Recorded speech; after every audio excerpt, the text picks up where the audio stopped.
चीन पर पूर्व ब्रिटिश पीएम का बयान, चीन को रूस से भी ज्यादा खतरनाक बताया। रूस से भी ज्यादा खतरनाक। पश्चिमी देशों को एकजुट होना ही होगा, टोनी ब्लेयर ने कहा। चीन को नहीं रोका तो भविष्य में बड़ा खतरा बनेगा।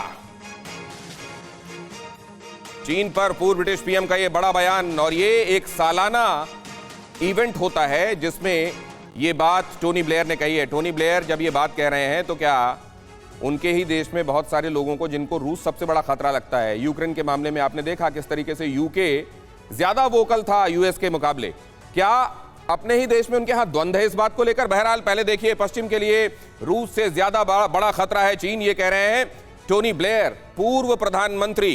पूर्व प्रधानमंत्री का ये कहना। इस पर मैं आऊंगा, मैं पूर्व पर जोर क्यों दे रहा हूं। उनका क्या कहना है, चीन ताकत और सरकारी तंत्र को देगा चुनौती। अब मल्टीपोलर, शायद बाइपोलर तो निश्चित रूप से हो रहा है, और maybe it is going to be a multipolar world that we are going to see now. बहुध्रुवीय होने जा रही है दुनिया। पूर्व अब पश्चिम की बराबरी करने में सक्षम है। पश्चिमी देशों को अब एक साथ आना होगा। अब एक तरीके से पूर्व वर्सेस पश्चिम करके पश्चिम के सारे देशों का आह्वान किया जा रहा है कि एक साथ आओ। लेकिन अंडरलाइन करने वाली बात यह है कि सबसे ज्यादा खतरनाक चाइना है, रूस उतना खतरनाक नहीं है। लेकिन चाइना और रूस का अमलगमेशन, इनका गठजोड़, यह खतरनाक है। साथ में चीन को रोकना है तो रक्षा बजट बढ़ाना होगा। रक्षा बजट बढ़ाना होगा, सॉफ्ट पावर पर ध्यान देना होगा, क्योंकि ये सॉफ्ट पावर कई बार जो आपका होता है वो आपके जो मेन स्ट्रीम पावर के आपके जो तरीके होते हैं उससे ज्यादा काम करता है।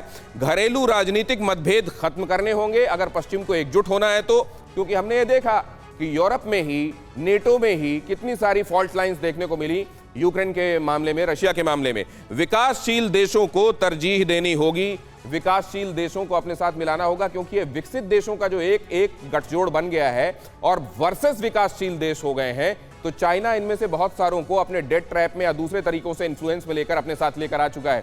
यहां जरा देखिए, 229 बिलियन डॉलर के रक्षा बजट की चर्चा, साथ में 300 नए मिसाइल साइलोज, ये चाइना के संदर्भ में उसकी ताकत का जिक्र करते हुए बताया जा रहा है। 30 खरब डॉलर विदेशी मुद्रा भंडार, स्टील प्रोडक्शन में नंबर 1, कच्चे माल का सबसे बड़ा निर्यातक चाइना बन गया, दुनिया में तेजी से विस्तार कर रहा है, अंतरिक्ष में भी तेजी से पांव जमा रहा है, स्पेस के मामले में भी वो बहुत आगे बढ़ रहा है, और पैसिफिक सी में उसका वर्चस्व बढ़ता जा रहा है। ये सारी चीजें गिनाते हुए ये बताया गया है कि किस तरीके से चाइना से आने वाले दिनों में यह खतरा बहुत ज्यादा बढ़ जाएगा, और अब वेस्ट अपनी सुपरमेसी के बारे में सोचना छोड़ दे। जनरल मेस्टन, टोनी ब्लेयर ने जो स्टेटमेंट दिया है वो कोई नई चीज़ नहीं बोली है। पूरा वेस्ट, पूरा विश्व जानता है कि सबसे बड़ा थ्रेट पूरी वर्ल्ड के लिए चाइना है, उसमें कोई शक नहीं है।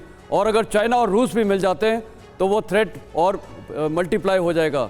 लेकिन वेस्ट का ये आह्वान, सर बहुत ज़्यादा टाइम नहीं है, 30 सेकंड में बताइएगा, ये वेस्ट को एक साथ करने का जो आह्वान हो रहा है टोनी ब्लेयर की तरफ से, ये सक्सेसफुल होगा चाइना का डर दिखाकर? मेरे को लगता है ये जेके त्रिपाठी सर से है। सर जेके त्रिपाठी सर।